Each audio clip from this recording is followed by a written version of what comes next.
Startup Podcast PH is co-produced by Sprout Solutions, Aperon, Tuala, Simf, and AimHigh. Check out our partners in the description.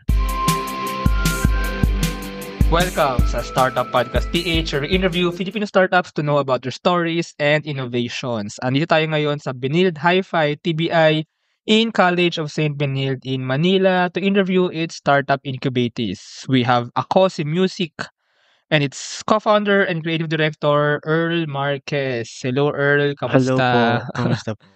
And Nice to meet you po. And si Earl din, communications and media specialist, tama ba, ng Benilde Hi-Fi TBI. So, salamat sa pagtanggap sa akin dito and salamat for me, for Startup Podcast interviewing Akosi Music. Kamusta? Okay naman po. And also thank you kasi you choose to feature our startups here in Hi-Fi. Yes, actually, matagal ko na nakita si Benilde Hi-Fi, and very unique kasi yung parang team ni Benilde Hi-Fi, although may 5 social innovation TBI sa Pilipinas, pero yung social innovation. And that's really why I wanted to do these interviews with Benilde Hi-Fi and with the startup. So now, let's talk about Akosi Music. So it's in the creative industry. Yun din naman yung parang field ni Benilde Hi-Fi at TBI. Pero yeah, I'll let you do the introduction, Earl. So sige, ano nga ba si Akosi Music? So, para lang mapaikli natin. So, Akosi Music is a physical music distribution wherein we develop a new way of distributing music physically. So, if we will review the eras, we started with cassettes, then vinyls, and then CDs, and then after the CD actually, yun na po yung switch sa MP3. Online, digital na. Digital na. So what's the next physical distributions? That our goal is to earn more for the artists. So wala na kasi yung after MP3, which is what you want to bring back is the exclusiveness and the experience of physical distribution. Okay. Mahaba-habang usapan to Sige, I think i-differentiate muna natin, no? Maybe if you may, alam mo yung parang pros and cons ng physical distribution tsaka ng digital distribution. Maybe let's start with that. Yeah. So siguro pros of both ends. So siguro first ng pros ng digital streaming. Let's start with digital kasi yun yung ginagamit nila ngayon. It can be publicly accessed. Though sabihin na natin na may Spotify Premium, napipirata. But the business model of Okay. Spotify kasi is hindi naman pirata, more on yung business model kasi nila is freemium. You can still listen to it kahit free, though may ads in between. Okay. So yun yung mga ano pa bang you can access it for free, and then yun yung, and you can gain more stream kung gusto mo ng masa. Okay, except kay Taylor Swift dati, diba? Dati wala si Taylor Swift sa Spotify, for example. So parang the artist may provide their music on that platform, and once it's on the platform, everyone can basically consume that for free. Yes. Except may ads kung they don't pay. Yeah. How about sa physical? So sa physical naman is that there's this exclusivity of experience. So the digital is just one tap. But the physical distribution is more on the experience of buying it first, collecting it, kasi yung art. Third is the experience from unboxing the CD or vinyl or cassette to experience putting it on a player. So yun yung pros naman in terms of physical distribution. At saka sa physical, no? Well, parang sa physical, when you kasi in digital you don't buy per se. Although sa iTunes, diba, you can buy, no? You have the license. The license Yes. Sa physical, parang you buy the actual thing and you get the ability to play that kasi nasa yung CD. Nasa yung CD. Pero tama actually yung collection aspect kasi digital you cannot collect that no? Except siguro yung mga ewan ko, parang hindi siya collectible pag digital form Pero pag physical parang mas collectible siya, no? Lalo na yung mga nangongolekta ng mga vinyl CDs, mga discs Pero now with Akosi Music, so how are you innovating kumbaga? Ano yung new dito being you're also bringing back yung physical distribution ng music? Actually nag-start to nung nag-ideate ako for I'm a music enthusiast, so I like live music. And then sabi ko, paano kaya makaka-earn yung friends ko na artists and how could I help them earn para maging sustainable yung music career nila. So, with the research and recently yung mga news, parang mababa kasi yung kapag starting artist ka, hindi mo agad makukuha yung audience mo eh. So, yung Spotify mo, hindi rin ganun magko-convert into money. So, how can we help them through that? Eh, napansin naman namin before na sa vinyl pala, may, where there's this post na kilalang artist, si Basti, na 2.40 pesos yung cut lang nila per Yeah. release. So, paano natin ma-innovate yung musical distribution? So, it comes to a point na, okay, Filipinos, um, are crazy about buying collectibles in the Korean industry. So, doon nag-start yung photo book, photo card, that's when. And then sabi ko, hala, paano naman sa Pinoy? How, if Filipinos are willing to buy a huge amount of money to Korean music, dito natin makikita kung gaano nila gustong suportahan yung Filipino music. So, that's when we develop nag-research ako. So, what if tumutunog yung card?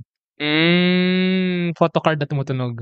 Yes. But at the same time, ayoko kasing i-address yun na photo card na tumutunog. It's not that innovative enough.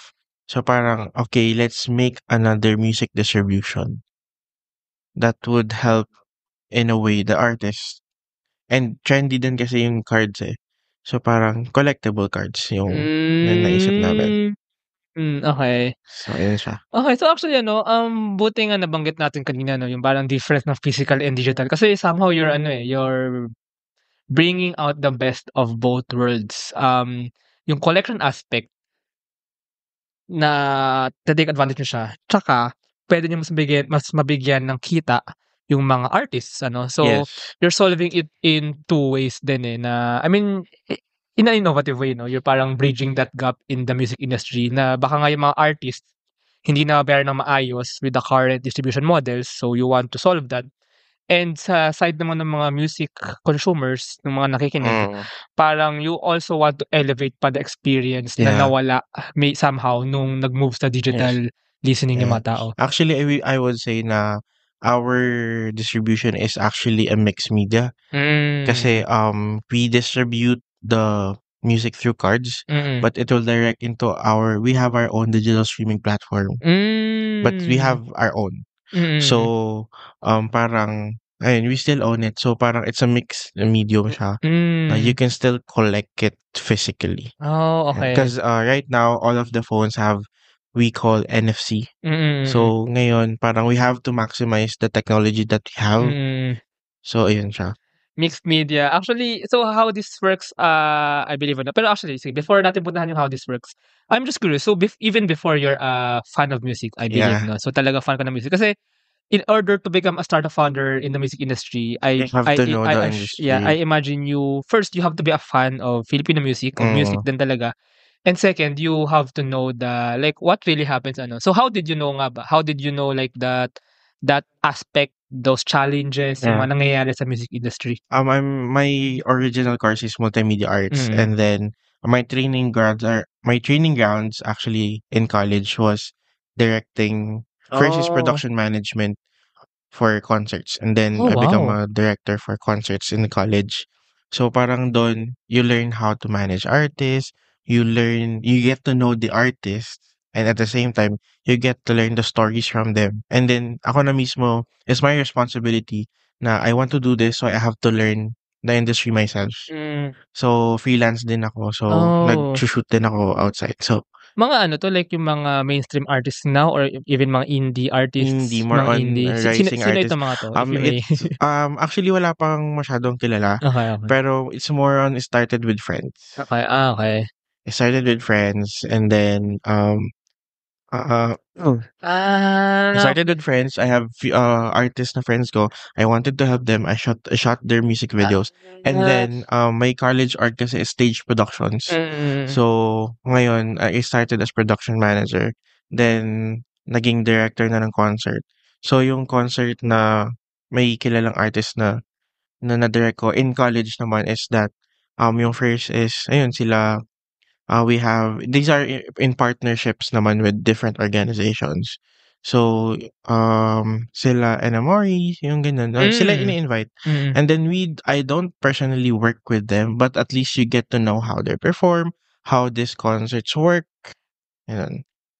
Actually, now it makes sense kasi ang daming mga artists sa Pilipinas, sa mga universities nga ang dami niyan na yung iba hindi naman nakakapag-mainstream pero may mga tumutugtog sa mga gig, di ba, mga bands ganyan and magagaling sila. Nagkataon lang na hindi Hindi sila kilala. nakilala So you're actually helping them be known through this you may say collectibles na rin na NFC cards, 'di ba? Yeah. So can you tell us now paano nga ba talaga nagwo-work itong product ni Akosi Music? So our product is a card. Actually, I have one. Yan, pakita natin. So parang kasi yung meron mga cards ngayon na parang business card na pag tinapat mo sa phone through that's also an NFC technology. Yeah, it's an NFC technology. You will get the contact. Parang siyang business card na digital So now, parang ganun din siya somehow It's actually the same. Okay. And then parang how it works is that RFID. So near communication field yung meaning ng NFC. So with that given technology already and all of the gadgets that we have, actually sa ibang bansa. So why not maximize it? So we develop. So yung isang co-founder namin is the developer side. So parang ako yung nakaisip ng architecture na gusto ko ganito ganyan. And then he's the one who translated into codes, develop it, and then so ito siya. So these are cards. And Lapit then natin sa lapit ko lang. So, for example, this mayroong cards sa harap.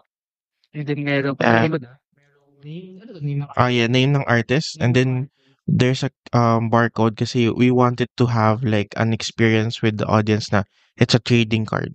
Oh. So that's the sustainability part na hindi mo siya itatapon kasi may maghahanap at maghahanap din. Oh, okay. So the longer it gets na, for example, na discontinued na to after years, since discontinued siya, lalaki yung value niya. So you mean unique tong card na to? It's also a unique, kunwari, for example, yung version na, yung music na nandito is a different version from the Spotify. Kasi we don't consider Spotify as a competitor, but with more on Akosi Music is a support. Okay. So if the original mix and master is uploaded on Spotify, we want to help artists earn more through selling a unique card and a unique music, like a different arrangement, an exclusive song for it. So parang ang ganda ng idea. So actually lahat ng cards ay unique art and unique music. Song. Yes. And then one song, one card. So that's how you collect it. One song, one card. At may card. name ng artist and then may name ng song sa baba. Yes. Oh. So ganun siya. And then Sige, pakita natin we develop it. Just one tap. Lahat ng phones ngayon, even iPhone. Yeah. So this is working both on Android and iPhone already. So just tap it. Yung internet phone medyo app yan or sa browser? For now it's a web-based. Web-based. So mag-o-open yung link sa browser. Pag linapit mo yung card dun sa phone through NFC, ayan, mag-o-open. So mag-reflect yung art dun. Oh, so basically that's a website. Yeah, it's a website Akosi namin. Music. Yep. It's a digital player. Oh. Web-based. Sige, linawin na natin kasi baka may mga nakikinig in audio lang So basically this card, it's a small card lang, parang business card pero siya yung parang yung mga tawag dito. ATM card, yeah. And then meron siyang NFC technology. Pag tinapat mo sa phone, so magkaka-interactan sila. So the phone will automatically open the browser linking dun sa website ni Akosi Music na may player. Linking to that specific song. And itong card nito ay may unique art and may unique song na will be played now dun sa platform ni Akosi Music. So this is it's either exclusive or different version or it's an unreleased. So medyo special yung song. So that dun din magva-value yung price unreleased yan, kaya mas mahal yan. At the same time, natutulungan mo yung artist na evaluate yung song nila. Ang pwede dyan, parang, siguro wag natin i-play, para ma-maintain yung exclusivity din and yung value. Pero I mean, ang maganda dyan parang nakikita ko, siguro ako, randomly, pumunta ako sa isang bar, nakakinig ako ng isang gig of an artist. I remember the name of that artist. Actually, ang dami kong mga artist na to be honest, baka ako lang nakakilala. Hindi ba ako lang, pero mahilig kasi ako mag-explore ng mga indie hip-hop, mga ganyan. Na sometimes I go to bars and then I get to listen. Merong mga as in, with my group of friends, ako lang nakakaalam, ganyan. So, siguro parang I get to listen to that. And then malalaman ko na yung artist pala na yun, dun lang na ever tinugtog yung music na yun. And na-store lang na yun sa card na ito. And ako, gustong-gusto kong balikan yung music na yun. Hahanap-hanapin ko tong card na to. Yes. Ako lang Makakarinig. ako lang may Lahat ng may nito. card. Ako lang makarinig nun. And then, if ever man may ibang gustong makakinig or gusto maka-own nito, doon na papasok yung parang market value nito na may supply and demand na yun, and very rare ito. Actually, super rare. Unique. Actually, once lang. So, doon papasok yung parang market play dito. Right? Yes. Actually, ang balak din namin in terms of paano namin na hindi siya i-hard sell pagdating sa mga audiences namin. So, one of the questions that when we were developing it is that, since browser yan, you can share the link. Okay, tama. But the safety is that we develop it as if na when I tap this to my phone, there's a certain time and it expires. Oh, galing. So when you buy it, and then actually ikaw din makakatulong kasi if you share this to your friend, mapapakinggan niya pero once lang. Kasi you really need the card basically. Ang balak, susi. It's a free marketing kasi kunwari sa Pinoy, 'di ba, we call it LSS. So kapag na-LSS yung friend mo and magkalayo kayo and gusto niya mapakinggan, yun yung magti-trigger to buy the card. Oh, ang galing. So parang yun na yung free marketing. Yes. I'm super amazed, to be honest. Super amazed. Galing, Earl. Galing. Grabe. And this is a technology na I mean, parang it's a product na basically kayo nag-isip, no? Kayo nag-isip, kayo gumawa. Yung player pala, so basically your co-founder developer, siya yung gumawa nun from scratch, Oh, so yung player na yun, it only plays mga songs from these cards. Yes. Oh. So kompleto din siya. So about the artist. So even our player promotes about the artist. It gets to know about the artist. So meron kaming artist description. Meron din lyrics like Spotify. Nakaka-build din ng mga lore dito ng mga okay, ang galing. Kasi ako, I'm in the startup space, I'm in innovation space, pero to be honest, fan din ako ng arts So, to be honest giving my judgment, sobrang galing ng technology. Maybe magkakatalo sa business model, I mean, how it will work. Pero, very unique and very, very, interesting actually. Very fresh din. So, I have to give my highest kudos dun sa pagkaisip ng ganitong. Kasi it's a susi Parang susi siya Naisipan niya ng way na ma-license and ma-keep, hindi mapirata yung music. At the same time, kumbaga hindi kailangan ng artist na maggawa kagad ng panibagong song. It can be a rendition, a different way, a different alternative, a different message, different words. And each card has its own unique So ang dami ng possibilities actually for artists. Yeah. Okay. So yung business model niyan is this will be sold primarily by the artist, or paano nga ba siya nag-work? Right now we have our online shop. Okay. Pero very soon enough dapat ang goal is magkaroon ng enough stock para makapag-disburse kami. Yes, And then right now, at saka kailangan marami kayong kasi for an artist, kailangan marami siyang song, tsaka maraming different versions of the song, 'di ba? Kasi one card is one Pero maganda rin na konti lang yung song para yan at yan yung value, yung value niya na parang okay, siguro may once a year may bago siyang version, ganyan. Tapos parang or parang yung mga may mga kanta yung sa Bini kasi yung isang song nila yung Born to Win. Meron yung Spanish, may English, may Indonesian. So parang pwede mga ganun version pwede yung or ganun. reggae version, pop version, hip-hop version, or whatever. So yun siya. And then what if actually it helps din, why is it collectible? Naging based dun sa sales namin last year. Though we don't have that much sale kasi parang ang hirap din now, you're introducing a new technology. So talagang kailangan mo i-market. So sabi na we asked na our initial customers, bakit nyo binili yung specific card na to, ganyan. The art helps. Sabi nila, why did you buy it? I can hear the song before I can listen to it. By looking at by looking. Actually, imagine ko with this art, yung tunog nito parang serene. Kaya tama ba? Parang medyo serene and medyo may pagka tawag dito, yung mga old soul, ganun. Parang ganun na Pwede naman tayo mag-play ng a little bit. Sige, play natin. Sige. Oh.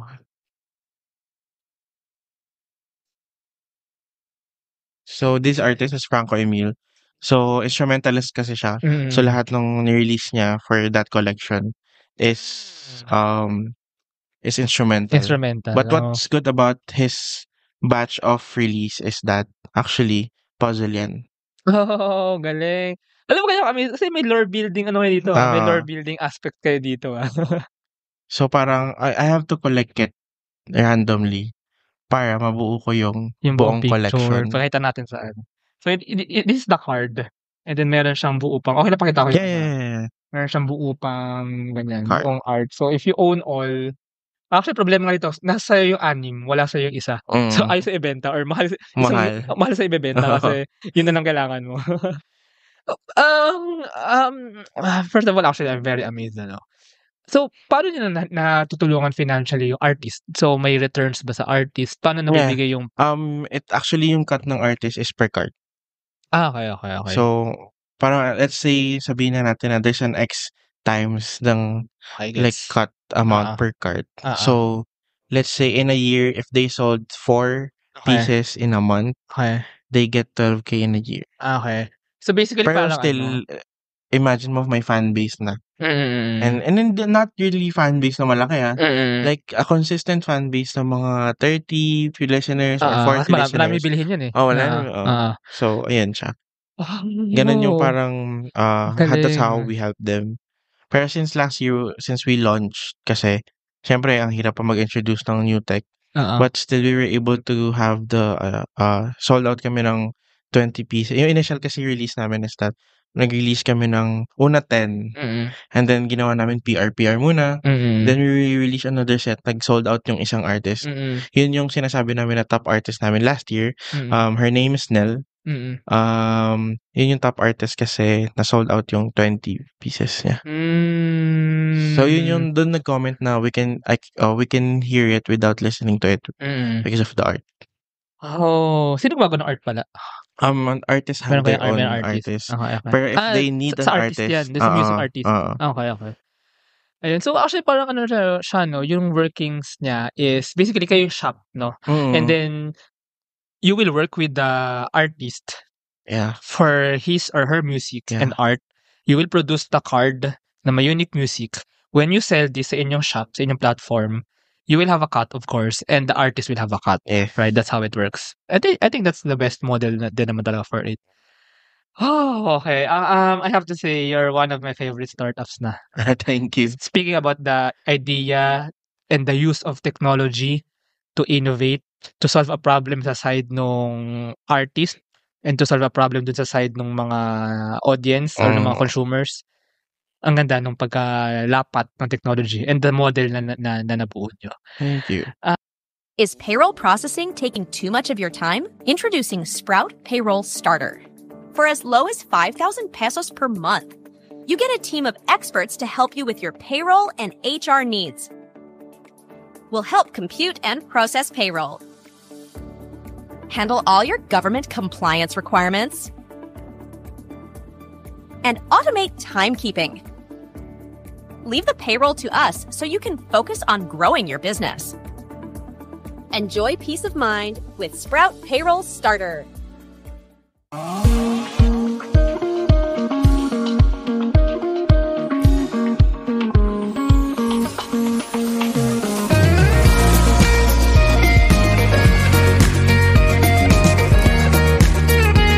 Trust the digital future with Twala.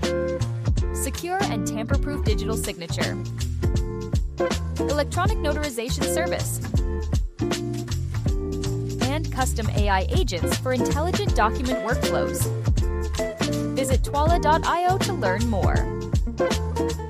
In today's digital world, your organization needs more than just technology. It needs a strategic partner.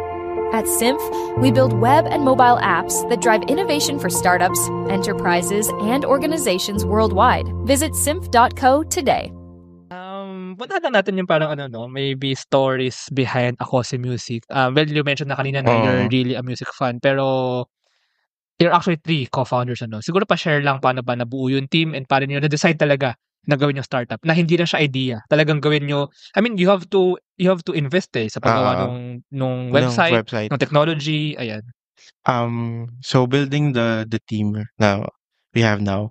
Actually started na ako lang. So nag-start po to on a random Christmas break.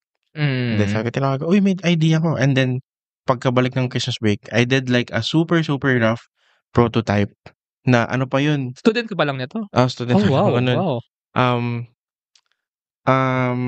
Yung first prototype was actually website link nga lang yun eh. Na nilagyan ko lang nag-embed lang ako ng music. So, ganun na idea. Then, it started there. So, and then Sir Alex, siya talaga yung nag-push sa akin as an incubator. Since incubator, tuloy mo yan, magaling yan, ganda yan. Okay, sige. So, sabi ko, humanap na ako ng developer. So, I asked a friend. Wait lang, by that time, nasa Binild Hi-Fi ka na? Or paano mo na siya? I'm actually the marketing for Repomana. The next interview. Another startup na ini-incubate ni Binild Hi-Fi. Yes. Part ka nun. Tapos na-meet mo na yung incubation. Yes. What's his role? Si Sir Alex? Incubation head. Incubation head, si Sir Alex. And then, sabi niya na pwede mong gawin yung sariling startup na ito. And then he joined you. And then, actually later on, he joined Parang I had to build it muna. Ask my friend, uy, may ganito ako idea. And then this friend, MVP. si Lee, So sabi niya, uy, Lee, okay lang ba na you work this for me? I have this idea. And he liked it. And parang very opportunistic din si Lee na parang, okay, I can see this, ganyan. So, binuild namin yung initial prototypes. And then, kailangan namin habulin na magawa yun until May. Kasi yun yung initial launch namin sa crowdfunding pa lang. Yung crowdfunding ng Binild Hi-Fi. Okay. And then, ayun, paano na-onboard siya sa Alex, parang, it became na, parang na-realize ko, hindi ko kaya ng to manage yung a business company. side din talaga eh. Business side. So, that's why ako yung creative director. I'm more on the since yung background ko kasi is artist management in a music industry company, yung part ng PR events and lalo music PR events, artist management, it's a different role na sobrang bigat in terms of, it's also a different role in terms of operations. So parang di ko and iba rin yung tech. True. Kaya tatlo kami. So that's how it works. Parang yun naman yung perfect of a startup eh. May tech guy, may business guy, and then ikaw yung parang dito yung parang hipster. Yung brain. Yeah. Ganun. So, ganun siya nag-work. And then, ayun, na parang si Sir Alex yung naging CEO operations. Okay. So, siya yung nag-asikaso siya po yung nangungulit sa akin na, oy, late ka na, deadline mo, gantong date. Kasi yan. Pero actually, ang ganda ng story, So, started as a student idea. Yeah. Since aligned ka rin talaga sa music and arts. And then, because you joined this incubator, nagkaroon ng network. And then, ayun, actually, na-push na maging totoong business si Akose Music, no? And then right now, you already have the cards. You're actually operating. You have an MVP. And actually, nagkaroon siya ng sales, nagkaroon siya ng traction, if you may say. Pero siguro going back again kay Binild Hi-Fi kasi right now, dito tayo ngayon sa Binild Hi-Fi, no? And salamat nga pala sa pag-welcome sa Startup Podcast PH dito. So how exactly did the incubator help si Akose Music pa? Like once you entered and then yung parang pag-grow maybe on the compliance side, on the business side, network side, ayun. In terms of, dito ako din kasi ako nag-intern during my college. And then, how it helped, first is, noong una, I got involved in the startup ecosystem. I got to understand it. And then, in terms of how it helped Akose Music, it is more on establishing myself as a founder. Kasi, sa creative, medyo, umaatake ADHD natin, tama ba yung ginagawa ko, ganyan. So, parang, yung guide din kasi ng building the founder is kailangan may proseso. And medyo matagal. I will not be confident at this moment kung wala din nag-push sa akin to pursue this. So that's how it helped. And then, ayun, to follow na yung naging tinuturuan ako in the business side. Yan to dapat, yan ito, ganyan. And it also helped na merging the the startup ecosystem plus the network that I have while I'm working as a freelance in the music industry. Best of both worlds, ano. Meron ka Yes. sa art side tsaka sa business side. And Yes. that's what you need for this startup din talaga, ano. So, ganun siya. Kasi parang, okay, pag nag-startup ka, okay, ito yung idea ko. Pero kasi, ayun nga, katulad ng sinabi ko kanina, you have to learn the industry that you want to be in. True. Yeah. Totoo naman. Totoo. We very much agree Kasi to parang that. yung iba kasi parang, hala, ba't di ka magawa to? Hindi ka nag-effort to learn about the industry that you want to be in. Parang gusto niya makasali lang agad. Kailangan alam mo yung ins and outs eh. Tsaka yung culture ng mga tao dun eh. Lalo na if they are your paying clients or if they are really the people, the stakeholders really of the business, you really need to know the behavior, how they decide, how they choose to buy, etc. Ano. Speaking of that, so you already have that network, pero paano nyo parang quote-unquote binibenta pa si Ako Si Music? Paano kayo naghahanap ng more artists to be onboarded? And paano kayo naghahanap ng mga consumers, mga bibili mismo ng collectibles? Kumbaga, how do you do the marketing? Okay. So, actually ngayon medyo lilo kami. Kasi first is, we are trying to onboard more artists. And how do we onboard artists?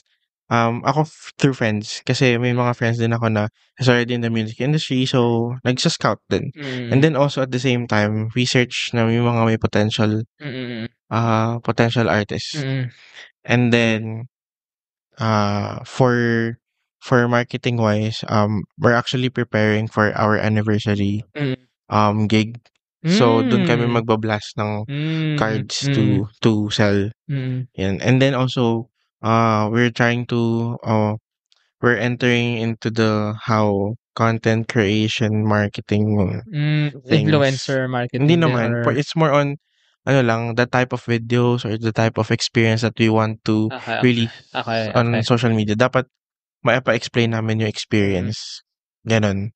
So, ngayon kasi 3-team lang talaga. And since lahat kami parang to survive and para ma-sustain din namin sarili namin, we have our own works din. May work sa TBI. May work din. May work din yung developer namin.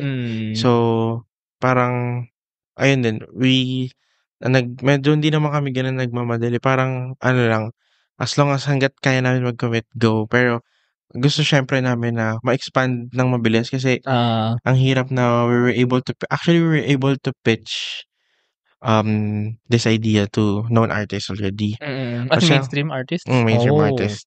So, nagkaroon ng pitching sessions. It is more on, kaya namin gusto mag-launch is, gusto namin maging trend siya bago din sila ulit. Okay. Pwede to. I mean,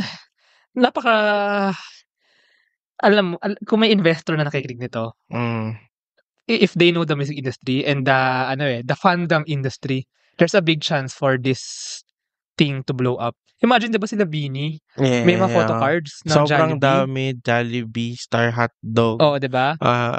What if music, encoded yun? Tapos yun nga, yung for a particular song, pwedeng bawat card is, pangit pala kung isang line, Pero, diba, meron sila mga collaboration with Coke Studio, with yung mga Vita Keratin, meron din. Parang parang kaya gawan ng unique per card na maybe a version or maybe kunwari a snippet. Ano yun? A snippet, yeah. Or maybe Beanie kasi 8-member group sila sa isang card si Gwen lang ganyan or si Maloy lang, solo diba? version ni Solo Gwen. version, diba?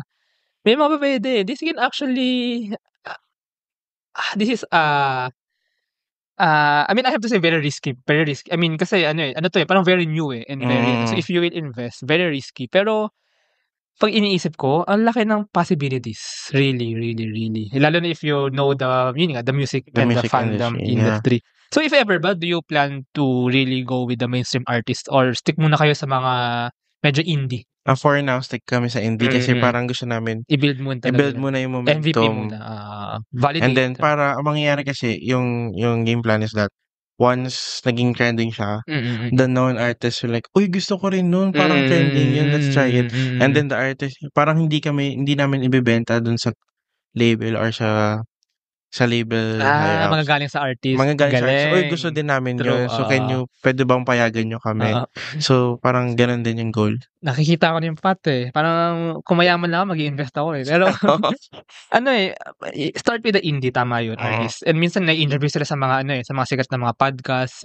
For example, sila Cool Pals, if you know yung podcast na yun. Nag-interview yun ng mga ng mga hindi ganun kasikat na artist. So, pwede kayo unti-unting And then pag may isang hindi mainstream artist, pero let's say sila kunwari sila yung mga sikat sa Instagram, ganyan na music artist or sikat sa TikTok, ganyan. Isa lang mapasikat, tsaka pa siya kakalat. So parang inaakit niya nga yung ladder of and until tama yung sinabi mo na better if sa mainstream, hindi sa artist, hindi sa management manggaling yung decision to yung want kumbaga to adapt. You want to have that. Naka na ba to? Naka IP protection na ba to? Ipa-protect na. Currently in the process with our IP, And then kasi parang our latest achievements that we're able to onboard or like to have distribution for Mondo, one of the industry na medyo matagal na sa music industry, in collaboration with Kichi and Diego Mapa. So mayroon silang recently na ni-release that's up for buying. So yeah. Okay. Grabe. Actually, I'm a fan of this. And I give my 5 stars actually for that idea. Thank you. I mean, I have to say yung marketability niya, yung business side, medyo yun kailangan pa talagang kapain yun kailangan pero may chance actually. Pero yeah, I give, hindi ko lagi sinasabi to kasi baka iniisip mo lahat ng mga startups ko sinasabi ko. Hindi. Actually, very rich possibilities with this idea, with this innovation, with this startup. As long as yun nga, ma-patent na actually yung technology na yan. And the possibilities are endless. Introducing Aim High. Smarter construction management starts here.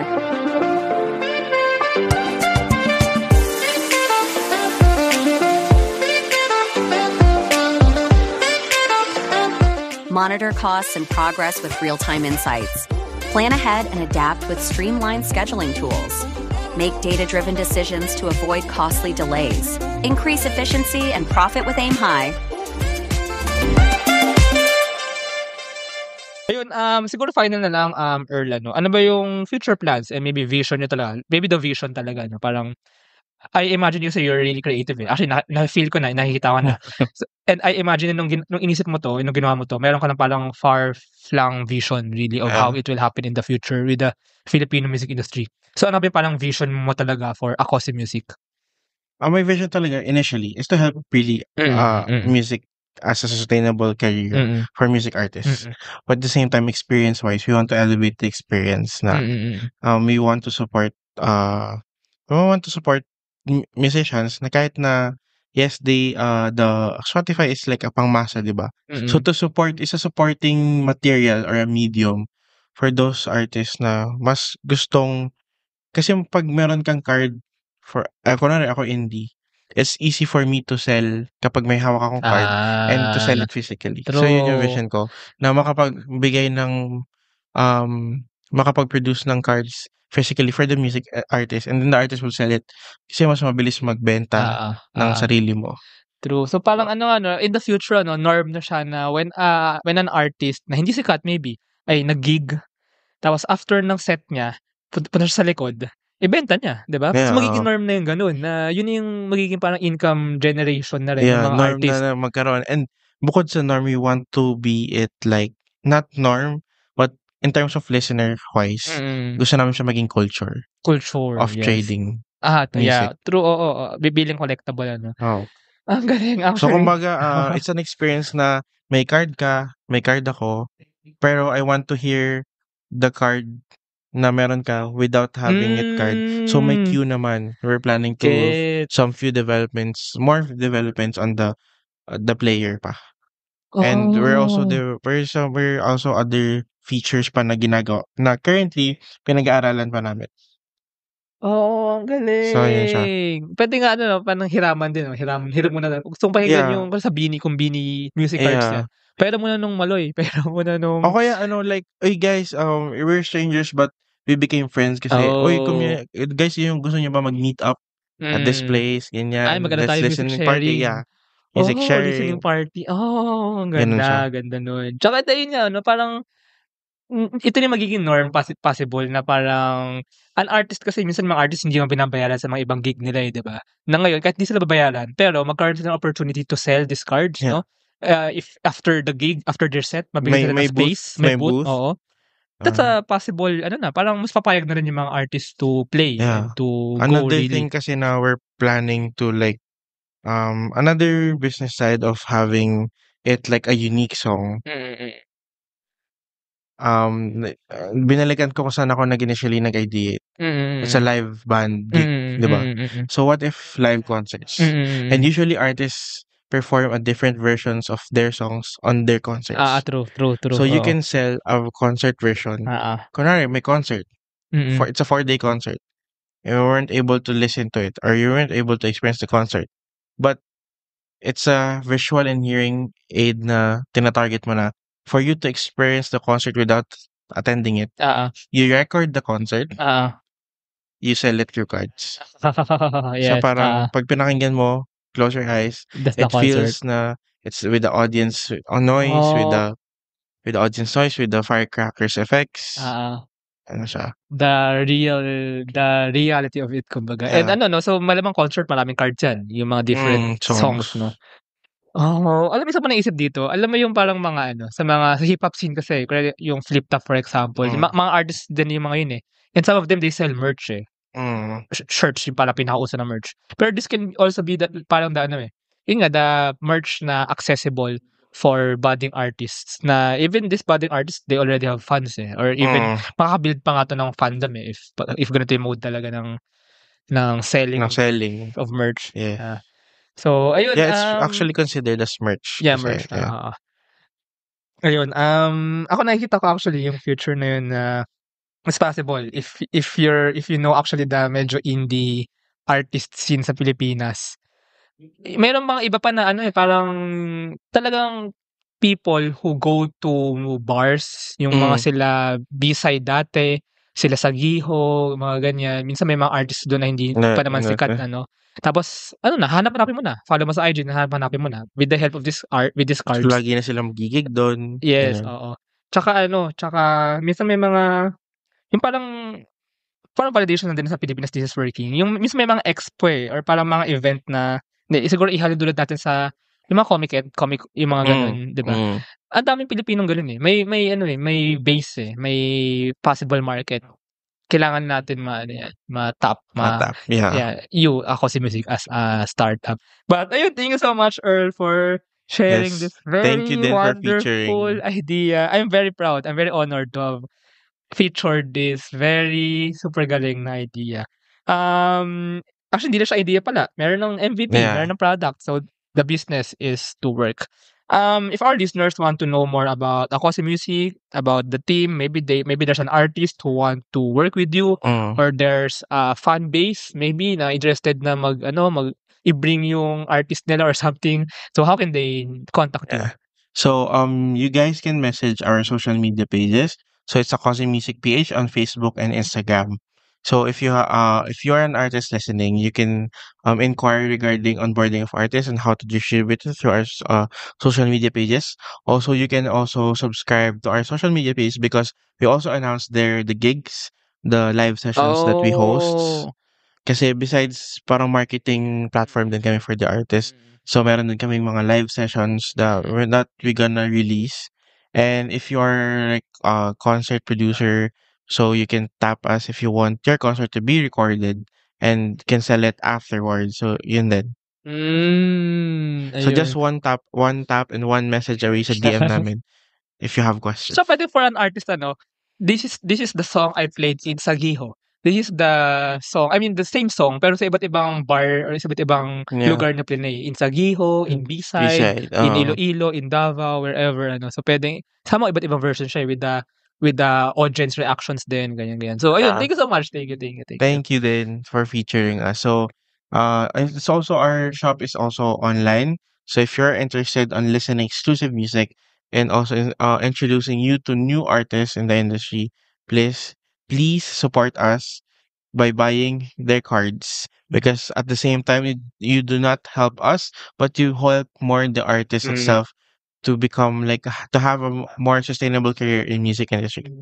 And I'll put those links below. And thank you so much, Earl. Thank you. Sir Johnny. And thank you sa mga nakikinig at sa mga makikinig na to when this is out in YouTube and Spotify. Salamat! Thank you.